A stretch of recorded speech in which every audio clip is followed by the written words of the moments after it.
بسم الله الرحمن الرحيم نحمده ونصلي على رسوله الكريم أما بعد. In today's Tarawih, we ended with the recitation of Surah Al-Hadid. That's a lovely surah. If you get a chance, you can look at the translation. Amazing how Allah subhanahu wa ta'ala speaks about the world, what the world is about, and there's also encouragement to spend in the path of Allah. One of the verses, من ذا الذي يقرض الله قرضا حسنا فيضاعفه له ولهم أجر كريم. And who's going to give Allah subhanahu wa ta'ala a loan? Right? Who's going to give Allah a loan? So it is when mentioned in the Tafasir regarding one Sahabi, Abu Darda radiallahu ta'ala. Abu Darda is from the Ansari Sahaba, who's from the Ansar. It's an Ansari Sahabi, it's from the helpers. And it is mentioned that Abu Darda radiallahu anh, an incident happened that there was an orphan. There was an orphan in Medina. And it seemed as though this orphan, he wanted to build like a wall around his orchard. So he had, some trees, probably a little bit of an inheritance maybe. So he wanted to build a wall to encircle his belongings. But it so happened that where he had to build the wall, there was one date palm, one big date tree. And this date tree now didn't belong to him, it belonged to another Sahaba.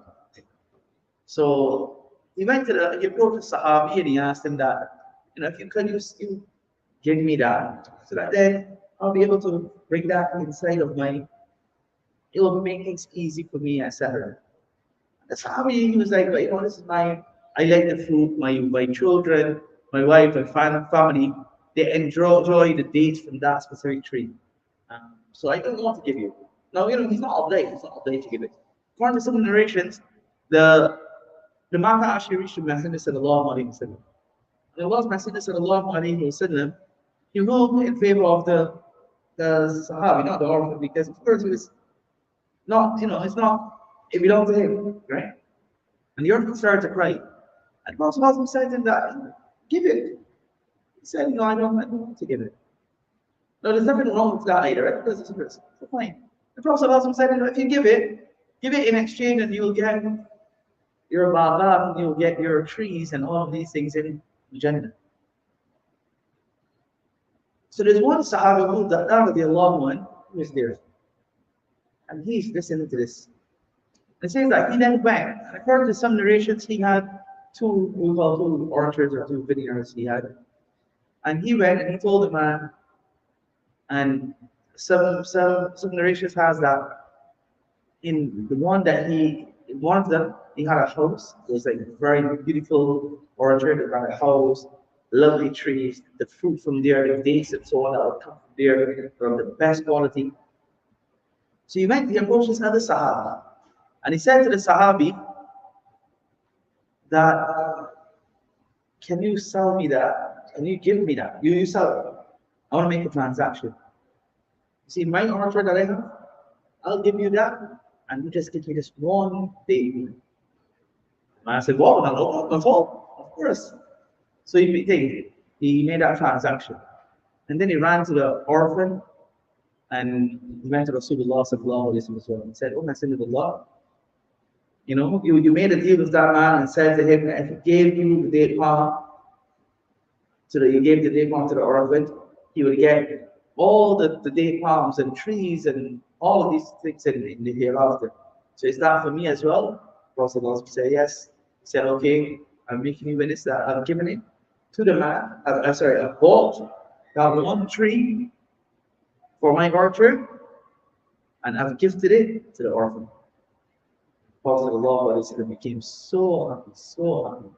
Then it said that when he went home, so remember, it says that his wife and children were there sitting down enjoying the luxuries of the gardens.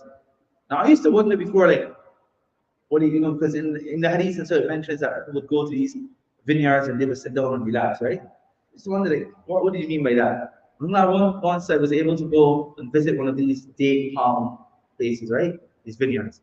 And what happens is, because there are so many trees, all the branches are like basically touching one another. So in there, so imagine the Saudi sun, Medina sun, mashallah. But in there is cool. Very, very cool. So when you stepped in there, it was like you're just in shade. So then that's what it means that the Sahaba will sit down in their orchards or in their gardens, and then some of the gardens also used to have water running through. So it was like a nice, splendid, relaxing place. So he came and he says he didn't even enter, and he shouted from outside to his wife and the children that all of you come out, all of you have to come out.